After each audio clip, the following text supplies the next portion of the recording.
الحمد لله رب العالمين والصلاة والسلام على أشرف الأنبياء والمرسلين نبينا محمد وعلى آله وصحبه أجمعين. اللهم علمنا ما ينفعنا وانفعنا بما علمتنا وزدنا علما. اللهم إنا نعوذ بك من أربع: من علم لا ينفع، من قلب لا يخشع، من عين ما تدمع، من دعاء لا يستجاب له. اللهم زدنا علما نافعا ورزقا طيبا وعملا متقبلا يا رب العالمين. اللهم إنا نسألك أن تجعل هذه محاضرة حجة لنا ولا علينا يا رب العالمين. ونسأل الله سبحانه وتعالى أن ينور هذه الوجوه الطيبة في هذه الليلة المباركة التي جمعنا في مسجد الصابرين في هاريسبرغ بنسلفانيا لنتعلم ونستفيد مما نسمعه من شرح كتاب الله عز وجل.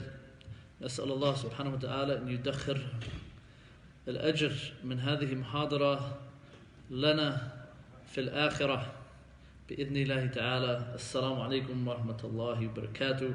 Brothers and sisters, may Allah subhanahu wa ta'ala bless all of us for gathering here this evening, in which we are here to learn about the book of Allah subhanahu wa ta'ala and increase our knowledge and closeness to the Lord of the heavens and the earth, so that we can become closer to Him and learn how to worship Him upon basira, upon clarity, upon certainty, and so that we can also increase our knowledge of what Allah subhanahu wa ta'ala is telling us in His final revelation that He sent to mankind, contained in the noble Quran, in which the Quran is the best of guidance for all mankind, for all rectification, for all reformation, rectification of the souls, rectification of the minds, rectification of the hearts, rectification of the bodies, rectification of the communities.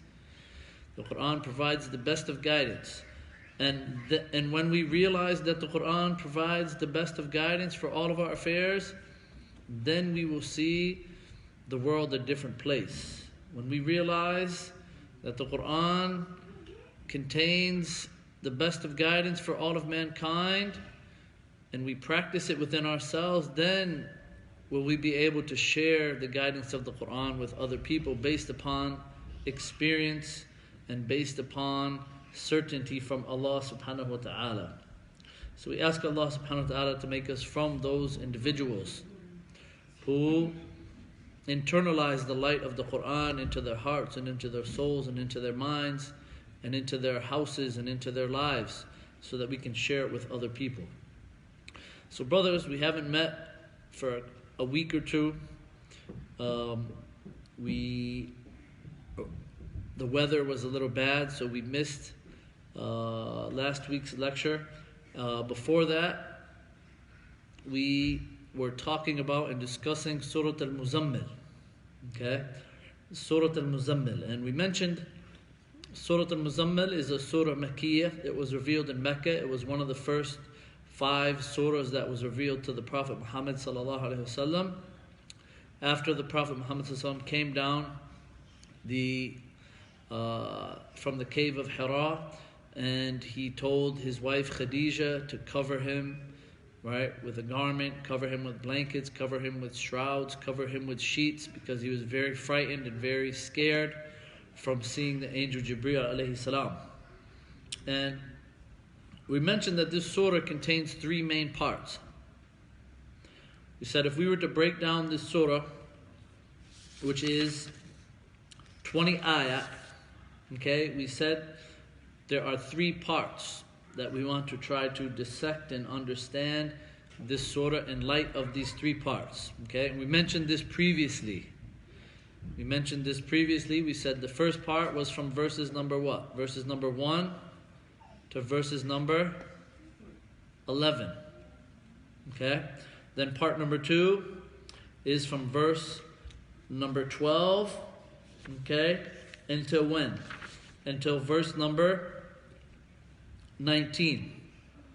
Okay, and then the last part of the surah is verse number 20, which is the longest verse in the surah, which is also a very important verse. Okay, we said that the last verse in Surah Al-Muzammil was the verse that actually abrogated the first part of the surah, which contained the command to the Prophet Muhammad ﷺ and the believers to stand up in the middle of the night and pray tahajjud for Allah subhanahu wa ta'ala, to pray the night prayer.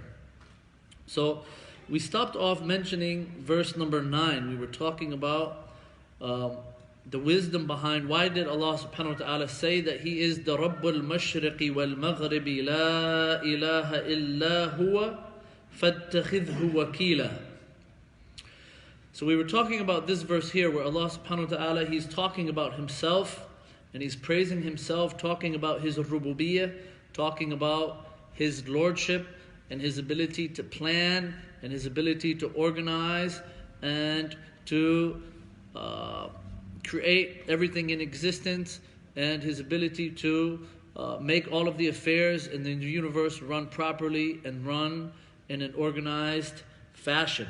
So we said in our last lecture that the reason why Allah subhanahu wa ta'ala mentioned this verse, after mentioning the different acts of worship that not only the Prophet Muhammad ﷺ can do throughout the day, but also the believers can do throughout the day and also do throughout the night. And if you guys recall, we mentioned that the night time is used for what? The night time is the most beneficial time to do what? To do worship of Allah subhanahu wa ta'ala, to do ibadah. And the daytime is the best time used to do what? To seek sustenance, seek provisions, right? Go out, work your job, go out and seek your rizq from Allah subhanahu wa ta'ala. So, and we mentioned also too that the night time is the best time for you to understand the book of Allah subhanahu wa ta'ala, the best time to supplicate to Allah subhanahu wa ta'ala. So this first part of the surah, from verses basically number 1 to 8, talk about the importance of worship of Allah subhanahu wa ta'ala throughout the day and throughout the night, and the different types of worship, and which type of worship is beneficial during different times throughout the day. So after Allah subhanahu wa ta'ala, He mentioned the day, and He mentioned the night, and He mentioned the things that are beneficial for the servants of Allah subhanahu wa ta'ala to do, then He went on to emphasize the importance that even though you are doing all these things and worshipping throughout the day and throughout the night, right? I am still the Lord and in control of everything. I'm in control of the east and the west. Allah is in control of all of the creation, all of the universe. Rabbul Mashriqi wal Maghribi. That He is the Lord of the west and the east. Meaning that Allah subhanahu wa ta'ala is the Lord of what? The whole universe, the whole world. Rabbul Alameen, as we read in Surah Al-Fatiha. Alhamdulillahi Rabbil Alameen. What is Al-Alameen? All that exists in the universe, from amongst the jinn, from amongst humankind, from amongst all of the creatures in the universe. The things that we see, the things that we don't see, the things that we know about, the things that we don't know about. So then Allah subhanahu wa ta'ala, He goes on to say, La ilaha illa huwa. La ilaha illa huwa. What does La ilaha illallah mean? What does La ilaha illa huwa? What does La ilaha illallah mean?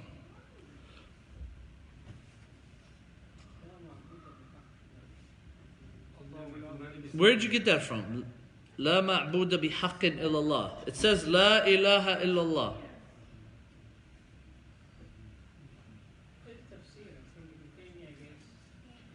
Okay, good. So, what does La ilaha illallah mean, right? The Shaykh, he was correct, but I want to ask you guys questions, right? When we say La ilaha illallah, La in Arabic means what?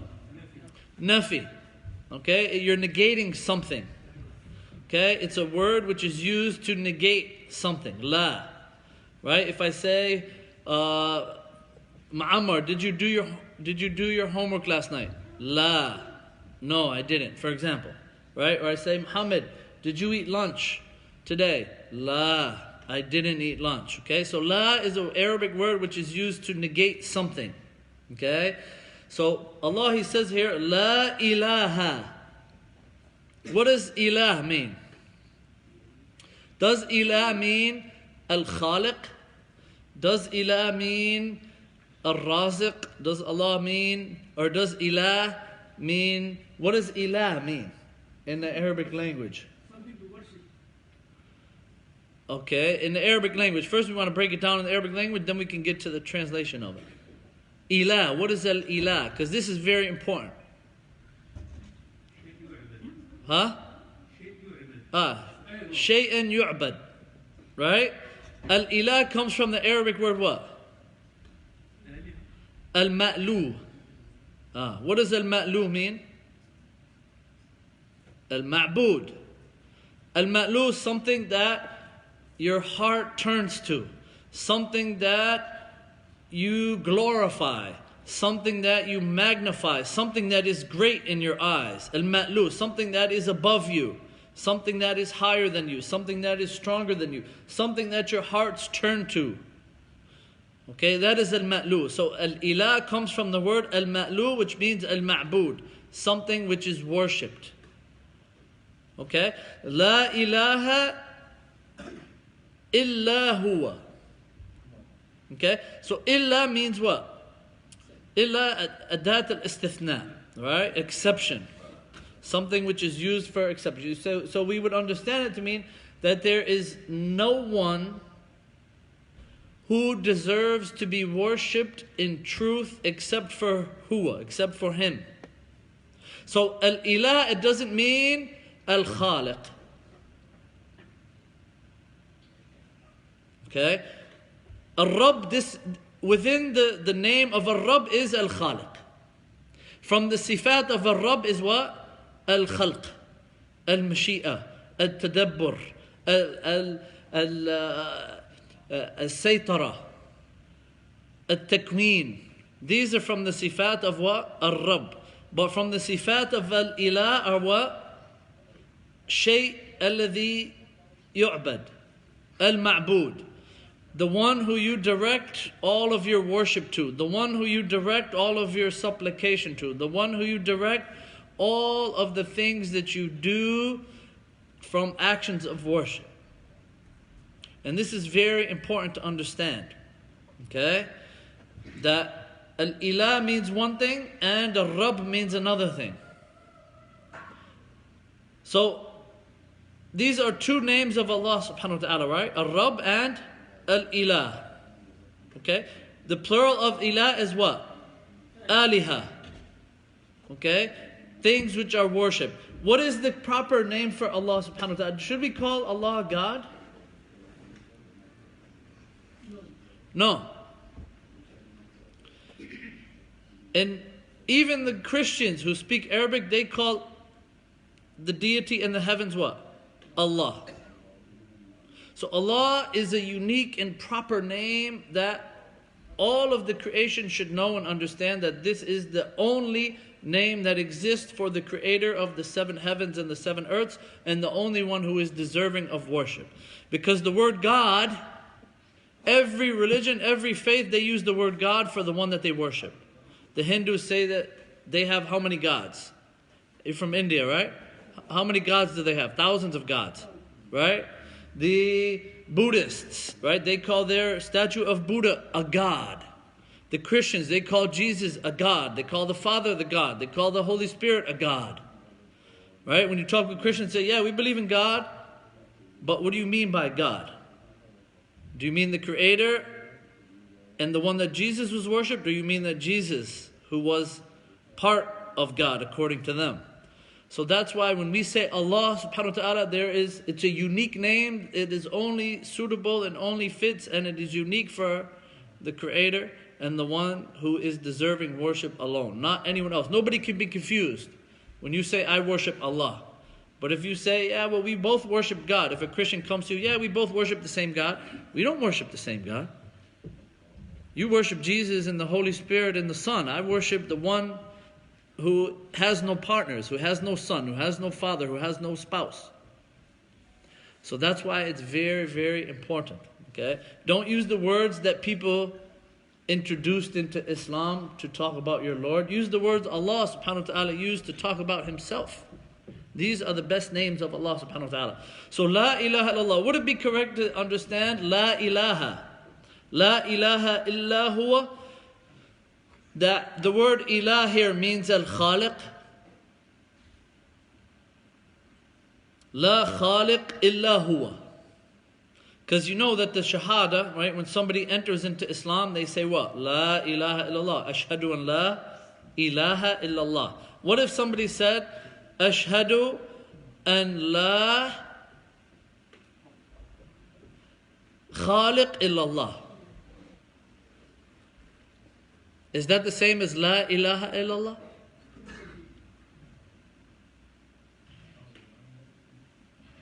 Yes or no? No. What's the difference? What's the difference in the meaning and the way that is applied? Of what? Okay, what does it mean? Allah is the creator, right? He creates, He plans, He organizes everything in the creation. But the sifat of al-khaliq, right, is not the same of al-ilah. Okay, al-ilah is the one who you direct your worship to. But al-khaliq, even the mushrikeen, right, even the polytheists who lived in Mecca, did they believe in the khaliq? They believed Allah, He was the khaliq and the raziq. But they didn't believe He was the ilah. That's why they worship the other idols. So when somebody understands La ilaha illallah as La khaliq illallah, then this means that, okay, as long as they testify that there is no creator except Allah, they still haven't negated the fact that there are other deities who don't deserve to be worshipped. So this is why you see that some of them fall into the worship of what? Other things other than Allah. The worship of graves, the worship of dead people in the graves, the worship of anything that people worship besides Allah subhanahu wa ta'ala, based upon that misunderstanding in the meaning of what? La ilaha illallah. Okay, so La ilaha illallah means what? La ma'buda bihaqqin illallah subhanahu wa ta'ala. And it doesn't mean La khaliq illallah subhanahu wa ta'ala. Even though al-ma'bud is al-khaliq as well. But when you only say that, right, Allah, He is the khaliq and not the ma'bud, then this opens the doors for you to worship someone other than Allah subhanahu wa ta'ala, okay? So this is very important that we understand that, okay? So why did Allah subhanahu wa ta'ala say those two things? So in this verse right here, we have two categories of the oneness of Allah subhanahu wa ta'ala. Two categories of tawheed. The first one is what? Rabbul mashriqi wal maghrib. This is what? Tawheed al-rububiyyah. Right? The monotheism or the oneness of Allah subhanahu wa ta'ala in His lordship. Meaning that Allah, He is the Lord, He is the creator, He is the sustainer, He is the planner, He is the provider, He is the organizer of all of the creation. Allah is in charge of the weather, Allah is in charge of everything in the creation. Allah is in charge of giving life, taking life, resurrection. All of these things are from the sifat of what? Ar-Rabb subhanahu wa ta'ala. Okay? Nobody else can share with Allah subhanahu wa ta'ala those characteristics. There were only a few people who denied that from Allah subhanahu wa ta'ala. Like who? Like Fir'aun, like Nimrod, like who else? And the modern day atheists. Okay, the modern day atheists, the agnostics and those people, okay, when they, became drenched in philosophy and things like that, and they just became so far away from. But all throughout the history of time, you don't find that people denied that Allah was the creator. As I mentioned, even the mushrikeen in Mecca, Abu Talib, right? And many of the Quraysh in the time of the Prophet Muhammad, they believed that Allah was the creator. All of them believed that, right? The Prophet didn't go to them and say, believe that Allah is the creator. He said, believe Allah is the only one deserving to be worshipped, like all the other prophets. That was their message, right? Noah, Abraham, Musa, Idris, all of those prophets who went to their people, they didn't say, believe that Allah is the only creator. They said what? Believe that Allah, He's the only one deserving to be worshipped. Okay? So we have, and then the second part, La ilaha illa huwa, there's no deity who has the right to be worshipped but Him. This is what? The second category of the oneness of Allah subhanahu wa ta'ala, which is what? Tawheed al-rububiyyah, which is the oneness of Allah's right to be worshipped. Meaning that every act of worship you do, you only direct it towards who? Towards Allah subhanahu wa ta'ala. You only make hajj for who? Allah. You don't make hajj to Egypt, okay, to the grave of Hussein, or where they believe the head of Hussein is in Azhar, close to Azhar, or Masjid Hussein, or whatever like that. Or you don't go to Iran and make tawaf around the Kaaba that they have, right? Or you don't supplicate to someone other than Allah subhanahu wa ta'ala. You don't do any act of worship for someone other than Allah subhanahu wa ta'ala, because this can what? This can take you out of the folds of Islam. This can take you out of the folds of Islam. Okay? So after Allah mentioned the two categories of His oneness, He then went on to say, right? فَاتَّخِذْهُ وَكِيلًا. So after you know Allah is the Lord of the East and the West, and that He is the only one deserving to be worshipped, you should always depend upon Him as a guardian, and put your tawakkul, put your trust in Allah subhanahu wa ta'ala in everything that you do throughout the day and everything that you do throughout the night. Okay?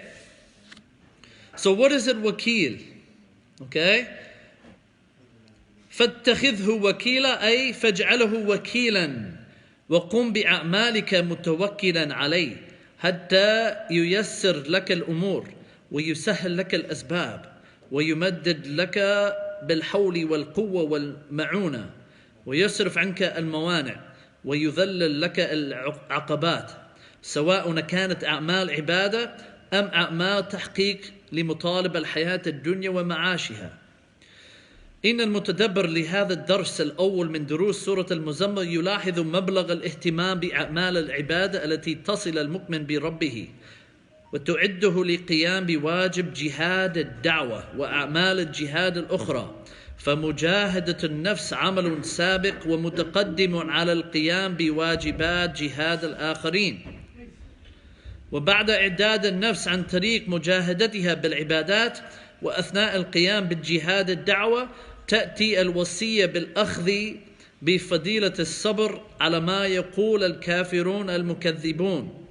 So here this dars, okay, this is the, basically, right, this is the last verse of the first lesson of this surah, basically, which is talking about the importance of worshipping Allah subhanahu wa ta'ala and the different types of worship. So Allah, He's telling the believers here, first of all, He's telling the Prophet Muhammad sallallahu alaihi wasallam to put your trust in Allah subhanahu wa ta'ala in everything that you do, in all of the affairs, in your deen, when you're giving da'wah, as I ordered you to do in the beginning of this surah, and go to the people and warn them, but also put your trust in Allah subhanahu wa ta'ala in your everyday affairs, when you go out to work, when you go to your occupation, and everything that you do. Okay? So we could also understand from this first part of the surah is the importance that Allah subhanahu wa ta'ala showed to performing actions of worship and keeping the believer connected to Allah subhanahu wa ta'ala, in constant communication with Allah subhanahu wa ta'ala, and to prepare the Prophet Muhammad sallallahu alaihi wasallam and the believers for their obligation of giving what? Giving da'wah to Allah subhanahu wa ta'ala. Okay? So making jihad against the nafs, struggling against the forces of your soul and against yourself, okay, takes priority to struggling against the forces which are what? External. So the internal forces and struggling and exerting your efforts to suppress your desires or suppress or remove misconceptions and doubts is prior to trying to exert your efforts what? Externally. Because if you can't fight your nafs, al-ammaratu bis-su, if you can't fight your soul, you can't fight your evil thoughts and things like this inside you, then it's probably more impossible that you could ever exert your efforts trying to struggle against people who are trying to, right, mislead you or misguide you externally. Okay? So Allah subhanahu wa ta'ala was preparing the Prophet Muhammad sallallahu alaihi wasallam to do what? To give da'wah. And He said that if you are going to be a good person who's going to give da'wah, then you need to have what? You need to engage in a lot of actions of worship. You need to be close to Allah subhanahu wa ta'ala. You need to be close to Him in the evening, close to Him in the day. You always need to remember Allah subhanahu wa ta'ala. And you need to take a specific time during the night to call upon Allah subhanahu wa ta'ala in worship and in prayer. So while you are preparing yourself with this action of worship, you also need to be reminded about something else. Anybody who is calling people to worship Allah, anybody who is a da'i, anybody who is sharing the light of Islam with other people, they need to adorn themselves with what? They need to adorn themselves with what? So the prerequisite, the first thing that can get somebody prepared to give da'wah is what? Practicing it yourself. Practicing Islam yourself. Practicing Islam in your household. Practicing Islam, you're telling people to pray 5 times a day, but you don't pray 5 times a day. Telling people to pray sunnah, you don't pray sunnah. You're telling people to give voluntary charity, you don't give voluntary charity. You're telling people to give, help the poor, you don't help the poor. You have to practice it for yourself first. Okay? Do all of these, the more actions of worship you do, the closer you're going to be to Allah, and the stronger you will be when it comes to giving what? Giving da'wah. But then you also need something in your arsenal to help you. Because giving da'wah isn't easy, right? Giving da'wah isn't easy. Inviting people to Islam, is it easy or is it difficult? It's difficult. What do you need? Number 1, you need to practice Islam yourself. Number 2, you need what? Patience. But before you need patience, so it's as if Allah subhanahu wa ta'ala is preparing the Prophet Muhammad sallallahu alaihi wasallam. He's saying, do all of these things. Pray in the night. Remember me in the day. Okay? Remember that I'm your Lord and I'm your Creator and I'm the only one who deserves to be worshipped.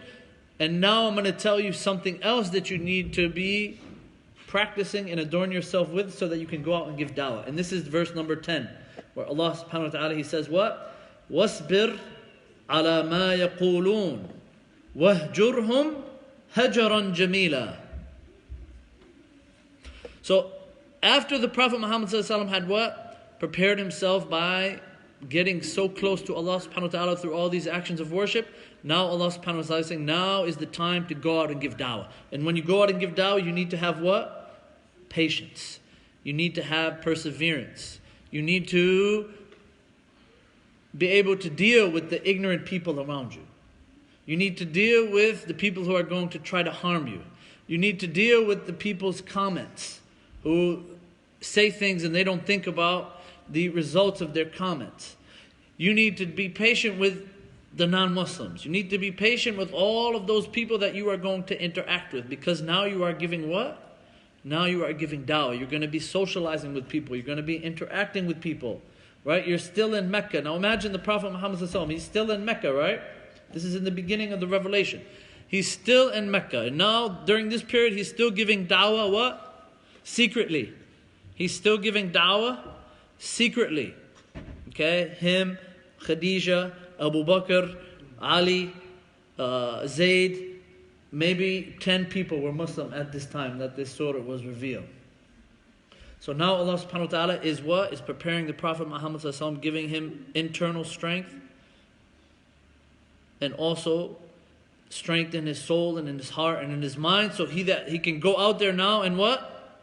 And face the people and talk to the people, talk to the kuffar Quraysh, talk to all of those individuals who are telling the Hajjaj and the people who are coming to make pilgrimage and worship those idols to stay away from the Prophet Muhammad sallallahu alaihi wasallam. So Allah subhanahu wa ta'ala is reminding the Prophet first, but also his ummah and all those engaged in da'wah to Allah subhanahu wa ta'ala, that he needs to what? Adorn himself with patience, okay? And he said patience on what? Be patient upon what? Upon what they do to you or upon what they say to you? وَاصْبِرْ عَلَى مَا يَقُولُونَ. Right? Because at that time, they weren't really trying to harm the Prophet Muhammad ﷺ with what? Physically. Right? That didn't come until the Prophet Muhammad ﷺ started praying in front of the Kaaba, and then they, who was it? Abu Jahl, who took the intestines of one of the animals and threw it on the Prophet Muhammad ﷺ's back. Right? And they tried to harm him physically. But at this time, they were only what? They were only making comments and trying to who was it? Who was the head of them? Al-Walid ibn Mughira, as we said, right? Who was one of the chieftains of Quraysh, who was in charge of many of the tribes in Mecca. So they would stand on the door. The door of the Kaaba used to have stairs, right? The Kaaba used to have stairs that used to go in, right, in one side and go out the other side. And they used to have idols and things like that and pictures inside. So they would stand up on the stairs of the Kaaba, and the people would be coming, making tawaf around the Kaaba, and they would be saying, don't listen to Muhammad, he is crazy. Don't listen to Muhammad, he's a madman. Don't listen to Muhammad, he's a poet. Don't listen to Muhammad, he's a sorcerer. So at that time they were only what? Making up iftira'at and, right, al-kadhibat, right? They were only making up lies and things like that and fabrications about the Prophet Muhammad sallallahu alaihi wasallam. So this is why Allah subhanahu wa ta'ala says, be patient upon what they what? What they say. Be patient upon what they say. And these two verses, okay, verse number 10 and 11, وَاصْبِرْ عَلَى مَا يَقُولُونَ وَاهْجُرْهُمْ هَجْرًا جَمِيلًا وَذَرْنِي وَالْمُكَذِّبِينَ أُولِي النَّعْمَةِ وَمَهِّلْهُمْ قَلِيلًا. These two verses, the scholars, they say these two verses were revealed where? In Mecca or Medina? Some of the scholars say these were revealed in Mecca, but other scholars say that they were revealed where? That they were revealed in Medina. Okay, that they were revealed in Medina. Okay? هاتان الآيتان من التنزيل المدني نزلتا بعد أن حقق الرسول صلى الله عليه وسلم المطلوب منه فيهما في المرحلة المكية التي نزلت فيها السورة وقد ضمتا إليها. فما السر في هذا والخطاب فيهما موجه للرسول صلى الله عليه وسلم؟ نستطيع بالتأمل أن نفهم أن خطاب الرسول صلى الله عليه وسلم في هذا هو خطاب لكل دعاة إلى الدين الله من أمته. فإذا كانوا في مرحلة من مراحل دعوتهم للناس مماثلة للمرحلة التي نزلت فيها سورة المزمل، فالمطلوب منهم أن يصبروا على ما يقولوا فيهم رافضوا دعوتهم، وأن يهجرهم هجرا جميلا، وأن يتركوا لربهم المعرضين عنهم من كبراء قومهم المترفين أولي النعمة، وأن يمهلهم. بيد أن المنهج للدعاة من بعده لا بد أن يكون مستوفيا كل عناصره، فاقتضت الحكمة الربانية العجيبة تأخير التنزيل إلى مرحلة المدنية ووضع النص المنزل في مكانه الملائم له، فتحقق بهذا الإجراء غرضان تربويان أو أكثر. So we can understand from these two verses that were revealed right here, okay, when we ponder and when we contemplate over them, that Allah subhanahu wa ta'ala was addressing who? He was addressing the Prophet Muhammad sallallahu alaihi wasallam first, but he was addressing also all of those who are inviting people to the worship of Allah subhanahu wa ta'ala and inviting people to the deen of Allah subhanahu wa ta'ala. So it is upon them to what? To be patient upon those who are going to deny your message. It is you have to be patient upon people who are engaged in innovations. People who are patient, you have to be patient upon people who are engaged in shirk. They've been worshipping graves for 30 years. And you come to them and you tell them, hey, this is shirk. Do you think they're going to leave it, abandon it in one day, one night? Majority of them, no. If people are so engrossed in innovations and inventing new ways of worshipping Allah subhanahu wa ta'ala, do you think they're going to abandon that overnight? No, it's going to take what? It's going to take time. It's going to take patience. It's going to take constant reminders. Like the Prophet Nuh alayhi salam. How many years did he call the people to worship Allah subhanahu wa ta'ala? 950 years. And even his son didn't listen to him, didn't accept. So you need, Nuh, he went to them in the morning, in the night, in the private, in public. People still refused his message, okay? So it's very important that we have what? That we have patience and know and understand that people are going to not accept your message. This is how Allah subhanahu wa ta'ala created them. They want to do what they want to do, right? They're not moved by the verses in the Quran. They're not moved by the hadith of the Prophet Muhammad sallallahu alaihi wasallam. They want to do whatever is in their mind or whatever is in their heart. They want to worship their what? Hawa. They want to worship their desires. As Allah subhanahu wa ta'ala says in the Quran, what did he say? أَفَرَأَيْتَ مَنَ اتَّخَذَ إِلَهَهُ هَوَاهُ Have you seen those who have taken their desires as their gods to be worshipped other than Allah subhanahu wa ta'ala? So giving precedence to your personal views and opinions and desires and shubahat and shahawat over the sharia, over the Quran and Sunnah, falls into the category of taking your what? Taking your hawa as your ilah. Taking your hawa as your ilah. So this verse right here contains two main things for anybody engaged in da'wah. Okay, number one, be patient and persevere upon the people's hardships. So what if the da'i, what if the imam, what if the scholar, he can't take it anymore. His patience is run out. Is everybody's level of patience the same, or is it different? I mean, is patience something that is a gift from Allah, or is it learned? Is it acquired? Is it attained? Is patience a type of manner or etiquette that you can learn, that you can train yourself to have? Or is it just inherited from Allah subhanahu wa ta'ala? Is it in your genes? Both. Right? They have, right, al-akhlaq al-jibiliyah. Right? Some types of akhlaq and some type of manners and etiquettes which are what? Which are ingrained in your DNA. How do we know this? We know this from the Prophet Muhammad's hadith when he said, An-nasu kal-ma'adin. Right? That people are like what? Different minerals that you find in the soil. When Allah subhanahu wa ta'ala created Adam, what did He tell the angels to do? Did He tell the angels just to go to one place to grab the soil or grab the dirt and to form Adam? Or did Allah subhanahu wa ta'ala order the angels to go all throughout the earth in the different lands and places? Allah subhanahu wa ta'ala, when He wanted to create Adam, He ordered the angels to go to every different kind of terrain in the earth. He said, go to the mountainous terrain and get some soil and some dirt and rocks from that mountainous terrain.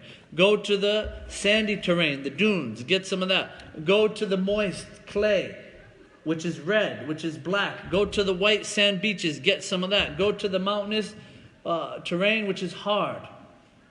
And then with that different types of earth, Allah subhanahu wa ta'ala formed Adam with His own hand, right? Then Adam stayed for how long? Abdul Jalil? 3 years or 40 years? 40 years, right? Adam, he stayed without a soul as a sculpture for how long? 40 years. Who used to go into him? Who used to go into him? Go in through his mouth and come out through his backside? Iblis, right? When Allah subhanahu wa ta'ala created Adam, and he was just as a sculpture without a soul or without anything internal, right? The angels and Iblis, they didn't know what it was. After Allah subhanahu wa ta'ala created him with His hand, then they would go in through his mouth and come out through his backside. But then, after some time, Allah subhanahu wa ta'ala breathed, created a soul for him and put it inside Adam, and then he became a man. And when was that? That was on? When did Allah create Adam? We mentioned it yesterday in the khutbah. Friday. Allah subhanahu wa ta'ala created Adam on a Friday. So the point I'm trying to get at is that Adam alayhi salam, our father, was created from different types of what? Earth. So all of the characteristics that people have from his offspring are all from the DNA and all from the what? All from the types of traits and characteristics that were in our original father, who was who? Who was Adam. And this is the hadith of the Prophet Muhammad when he said that people are like what? People are like different types of minerals. You have gold, right? You have gold which is in the earth. You have diamonds. First, diamonds are what? Coal. Right? Diamonds are made of coal, right? Coal, and then it's under pressure and it turns into a diamond. Right? Gold. Mica. What is the difference between mica and gold? Or mica and diamonds? If you find a diamond, you can't break a diamond, right? You need something. You need another diamond to break a diamond, right? Or something harder. But mica, can you break mica? The stone, mica, or slate. You know what slate is? Slate, you can break it with your hand in half, right? What about like a dry dirt ball that you see in the baseball field or something like that? You can take a dirt ball and crumple it, right? What about a rock that you get from the mountain? It's very hard. You can't break it. Even like granite. If you try to smash it, it won't break, right? Marble, you try to break it, sometimes it won't break. So just how Allah subhanahu wa ta'ala created different parts of the earth with different terrain and different qualities, different hardness and things like that. Same thing with what? With human beings. You have human beings who Allah, in their DNA, they're harsh. They don't have patience. They're just like that rock. They're just like the mountain. Right? Then you have other people who are very easy, like the sand. Right? You can make a pile of sand, but then it doesn't hold its form. People who change all the time, for example. Then you have people who are like clay. Right? They're molded by the ideas and their environment.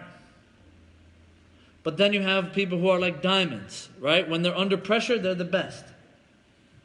They're the most valuable person in the community, for example. So, when you give da'wah and when you start interacting with people, these are the type of things you have to be reminded about. That everybody is different. Not everybody's the same. Everybody has different characteristics. Everybody has different traits. So it's very important upon the individual to have what? Patience. So what is the best thing to do? Let's say that people are harming you physically and they're verbally abusing you and talking bad about you and accusing you and lying about you and you had this and that. What should you do at that time? Should you withdraw yourself from the people and seclude, or should you continue to be amongst the people?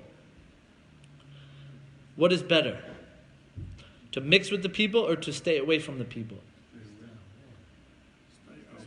Stay out with the people. Okay.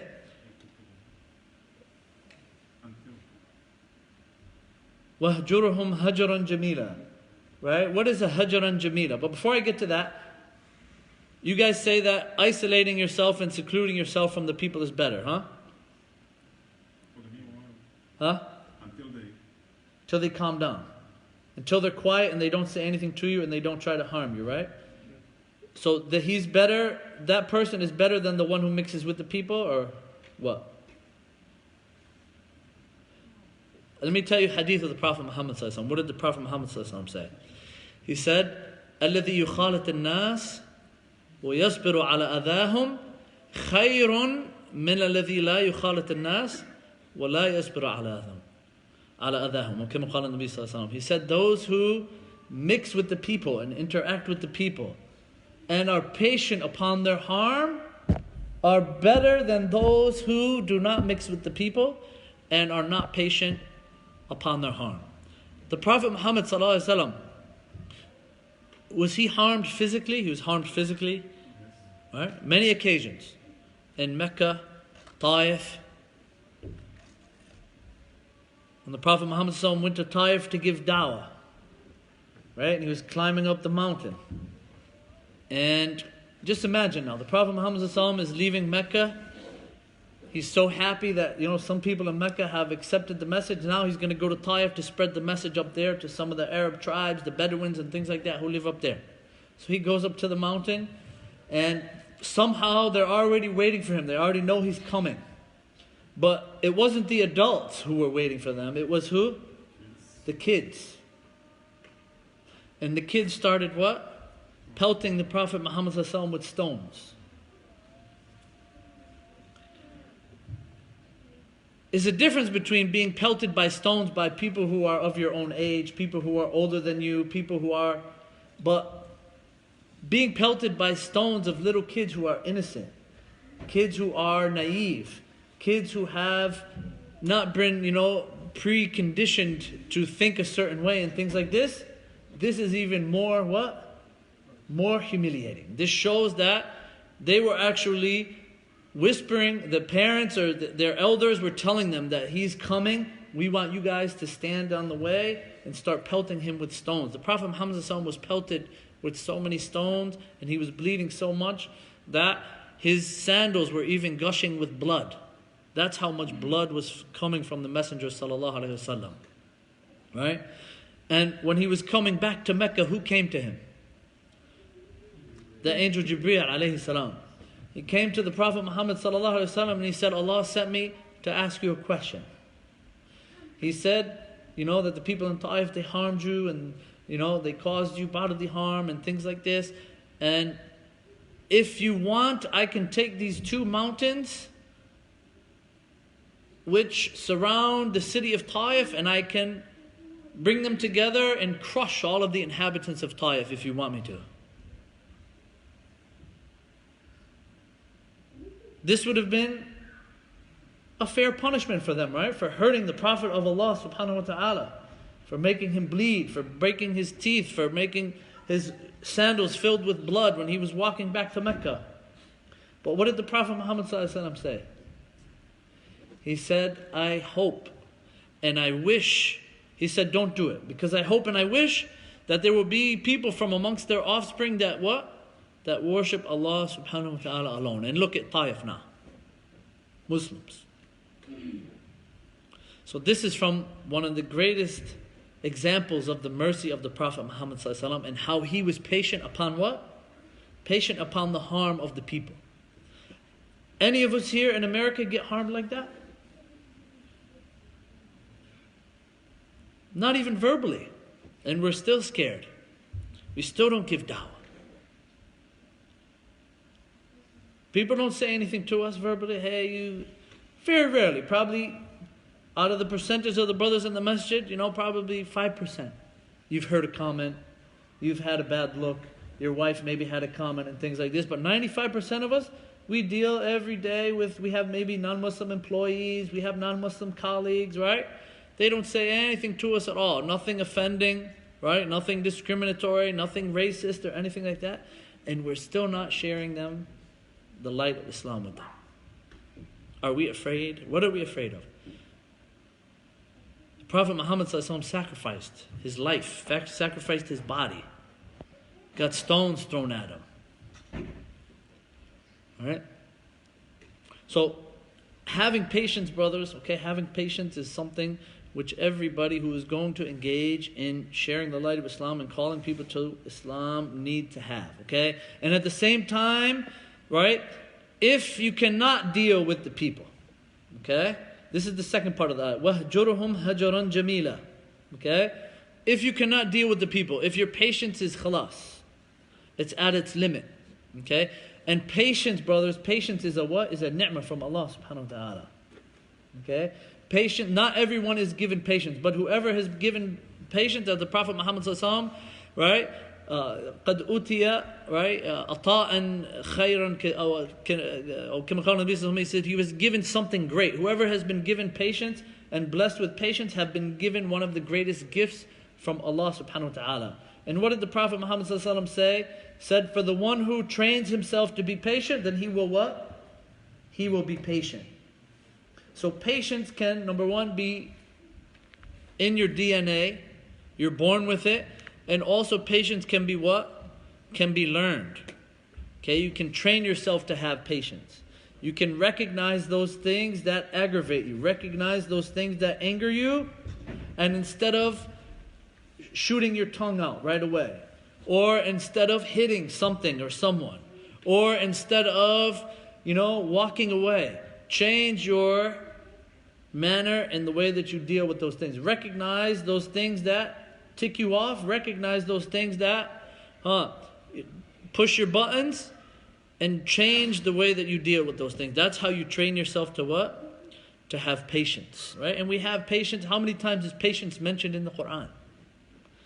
Right? So many times patience is mentioned in the Quran. So then Allah subhanahu wa ta'ala, He says, right, وَهْجُرُهُمْ هَجْرًا جَمِيلًا. What is al-hajr? What is al-hajr? Al-hajr al-i'rad wal-ibti'ad wa 'adam al-liqa' wal-muwajaha. وهذا من شأنه ولو بعد حين أن يخرس الألسنة الخصوم ويجعلهم يسأمون من الإلحاح في متابعة الشتائم والاتهامات ويملون من إطلاقها إذا لم يجدوا من يرد عليهم. وقد أدرك هذا معنى القائل إذا نطق السفيه فلا تجبه فخير من إجابته السكوت. That's some hikmah, some wisdom, some poetry right there. Okay? So hajr means what? Hajr means to avoid somebody, to keep away from somebody, to boycott somebody. Okay? But Allah subhanahu wa ta'ala, He joined it with what? Hajr. He didn't say just boycott them completely. Boycott them and say, hey, I'm not talking to you. Get away from me. He didn't say, I don't like you. Don't talk to me. Okay? He didn't say, don't respond to the salam if you're angry at someone. If you and a brother had a disagreement or something like that. What did He say? Hajran jamila. A beautiful type of way. In a good type of way. Don't let them know that you don't want to talk with them. Don't let them know that you don't like them. Don't let them know that you're boycotting them. Allah subhanahu wa ta'ala, He tells us in the Quran, even with your enemies. Right? What does He say in Surah Al-Baqarah? وَإِذَا بَيْنَكَ وَبَيْنَهُ أَدَاوَةٌ كَأَنَّهُ وَلِيٌّ حَمِيمٌ. If there is between you and somebody else enmity and hatred, then you should be like to him as a what? As a close friend. Don't let him know that you don't like him. And this is not nifaq. This is not hypocrisy. This is what? This is Islam. This is mudara. Appeasing and placating, which the Prophet Muhammad practiced on many occasions. When he was sitting with Aisha radiallahu anha, and they saw one of the companions. What did the Prophet Muhammad say about him? He said, Bi'sal akhu ashira. Right? He said, what a bad man that is. It was only him and Aisha speaking. Him and Aisha were present. But then when he came to sit with the Prophet Muhammad sallallahu alaihi wasallam, he smiled in his face and talked with them and treated him in a courteous manner. Then when he left Aisha, right? When the man left, Aisha radiallahu anha asked the Prophet Muhammad sallallahu alaihi wasallam, why did you say that he was Bi'sal akhu ashira? And then when he came to me, you smiled and placated him and appeased to him and things like this, right? And then he said that the worst individuals are those who are bad in speech and talk bad to people and greet people in a bad way and things like that. So that is the proof of what? Mudara, right? Of placating and appeasing to people, right? Muslim should always greet his other Muslim brother no matter what is in between them. Okay? No matter if they, right? As long as, right, he is within the fold of Islam, he has rights over you. Number one, that you respond to the what? Salam. If he's sick, you go visit him. If he dies, you follow his janazah. If he sneezes, you say, Yarhamukallah. Right? These are basic rights. Even if you don't like someone, unlike another Muslim brother, you still have to fulfill these rights. Because these are rights that Allah told you to fulfill. So, even if you have a disagreement, or you and your brothers, right? You and another brother boycotted each other. Right? You said, me and him disagreed in an issue, a fiqh issue, an issue about hadith. He said the hadith was authentic, and I said it was weak. Okay? And then you guys didn't talk for a year because of that. Or you guys differed in an issue related to anything in the deen, and you guys didn't talk with each other for a year. What does the Prophet Muhammad say about that? He said the longest that you can boycott your brother is how long? 3 days. Okay? And what is the whole justification behind boycotting now? Al-Hajr. What is the whole reason behind boycotting? What is the whole justification behind boycotting? Let the matter settle before. Huh? To let the matter settle down before you read. Okay, that's part of it. Looking for a specific answer. Why would you boycott someone? You see someone who is smoking marijuana. Okay? A brother. He's out in the parking lot after Jummah and he's smoking a joint, a blunt. Alright? It happens. It's real. You got to give real examples. Right? Yeah? So you go out in the parking lot, and the whole parking lot, you smell the marijuana everywhere, right? It's strong smell, right? Strong smell. So you go up to him and you talk to him, right? Everybody's coming out of the masjid after Jummah, and you see him, and you go by yourself, you talk to him, brother, you're smoking marijuana out here, there's kids, there's wives and families, there's brothers who are here, and you're at the masjid. Fear Allah subhanahu wa ta'ala. Don't do this, brother. You're harming your body. I don't want to see you harm yourself. And, doing drugs is haram and things like this, okay? So then the brother leaves. Next Jummah comes, he's doing the same thing, but now he's over here by the door, the front door, we're smoking. Okay? You go over to him again, right? And every week he's doing the same thing. He doesn't take heed to your advice. So what should you do then? You have a choice. You can either continue advising him or boycott him and don't talk to him at all. But what if you're not close with him? What if you're not close with him? What if you don't have that type of companionship with him where you spent time with him and you guys are very close, you share secrets and you share things and ask each other advice and things like this? Is your boycotting going to help him or harm him, or is it going to help you or harm you? He's going to be happy. He's like, alhamdulillah, that brother didn't come bother me today. Right? Yeah, get to smoke more. He's not going to come with me today. He's not going to come and bother me. Alhamdulillah, he left me. He's not talking to me anymore. Alhamdulillah, I'll go and puff away. Right?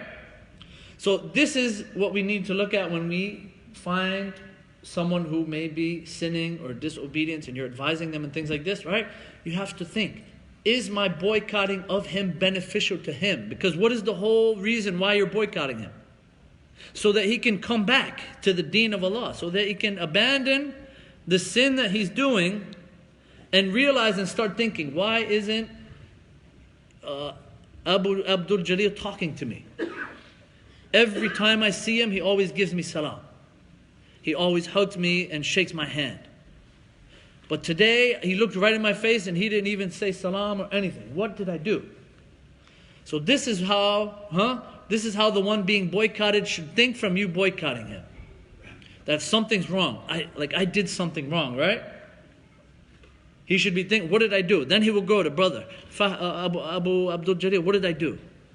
Did I do something wrong? You didn't give me salam today. You didn't hug me. I'm sorry, brother. What did I do? And then, boom. Then you got him now.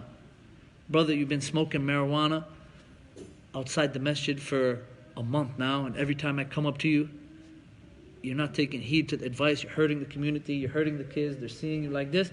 Right? Then maybe he will what?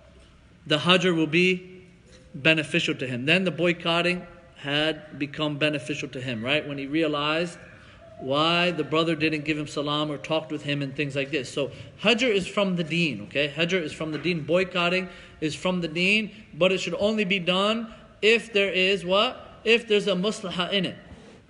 Okay? If there is what? If there is a benefit in doing it. Okay? Because remember, in the time of the companions, the time of the Prophet Muhammad ﷺ, the companions were very close. How close were the companions of the Prophet Muhammad ﷺ? Give me an example. What did they used to say? What did they used to do? The companions were so close to each other that they would reach in their brothers' pockets and take money out of their pockets without even asking them, without even knowing. That's how close the companions were. How many of us now we can do that to our brothers? One brother, what you doing, man? Right? Right? Punch you. Right?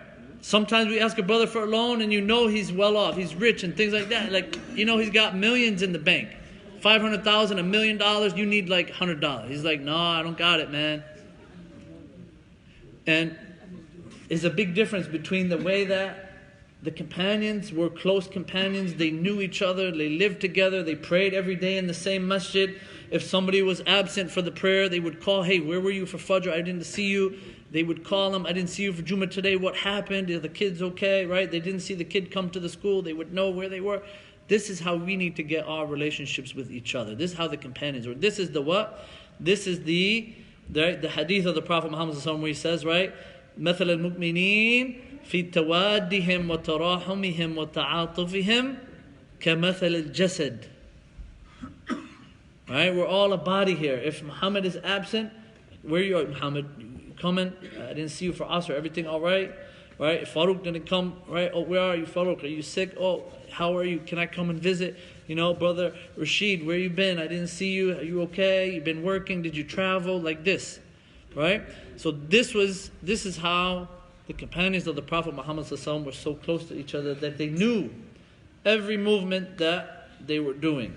right? Before they would travel, they would tell their brothers, I'm traveling, right? They would depart and they would read Surah Al-Asr to them, right? That was a sunnah of the companions, right? That before they would travel, they would read to each other what? Surah Al-Asr, and then make dua for each other before they departed. So boycotting, okay, so Allah subhanahu wa ta'ala, He tells us here about the importance of what? Boycotting, okay? And the boycotting is from the deen, but it should only be done if the person you're boycotting is benefiting from that boycott. If he doesn't care, if it's not affecting him, if it's not making realize that he's sinning, and he's disobeying Allah subhanahu wa ta'ala, then it may be better to do what? Keep advising. Keep reminding. Because remember now, when you give advice, it's not upon that person to accept your advice. You can't force somebody to accept your advice. It's upon Allah subhanahu wa ta'ala to open the heart of that individual to accept your advice, and that advice enters into his heart and enters into his mind and changes his heart and changes his soul and changes his actions. But are you rewarded if somebody doesn't accept your advice? You've been advising a brother for a year and he's still doing the same sin. And every time you see him for Jummah, you remind him. Are you getting reward? Yeah, you're getting reward, even if he doesn't change. And this is what keeps the ummah upon what? Upon correct guidance, upon istiqamah. That we constantly what? Enjoin the good and forbid the evil. Why did Allah subhanahu wa ta'ala destroy the previous nations? Why did Allah take the covenant from the Yahud and the Nasara? Because they stopped enjoining the good and forbidding the evil. They used to enjoin the bad and forbid the good. Okay? So hajr, okay, hajaran jamila, wahjurhum hajaran jamila. Do it in a nice way. Do it in a beautiful way. Okay? If you need to boycott your brother, okay, so that he comes back to obedience to Allah subhanahu wa ta'ala, then do it in a beautiful way. Do it in a way that you would like somebody to come to you and advise you about a mistake that you had, so that you can come back to the deen of Allah subhanahu wa ta'ala. So with this verse right here, okay, this is like an intercession or an intermission or the separating point between the first part of the surah and the second part of the surah. Okay? So we'll stop here, bi'idhnillah. So we took about 10 verses of Surah Al-Muzammil, and inshallah ta'ala we will take more of this surah next week, where Allah subhanahu wa ta'ala will then go on to talk about, okay, the liars, from those who were denying the message of the Prophet Muhammad sallallahu alaihi wasallam and rejecting his message. And from the head of those people was who? Al-Walid ibn al-Mughira, okay, and how he will deal with them. Okay, so then Allah subhanahu wa ta'ala will talk about what will be the retribution, or what will be the result of those who deny the message. So this is going to come up in the next part. So we ask Allah subhanahu wa ta'ala to benefit us with what we heard this evening, and increase us in knowledge of the light and the guidance contained in the Quran, and unite our hearts and unite our souls and forgive us of our shortcomings. Jazakallahu khair wa barakallahu feek. Subhanaka Allahumma bihamdik, ashhadu an la ilaha illa anta, astaghfiruka wa atubu ilayk. Assalamu alaikum wa rahmatullahi wa barakatuh.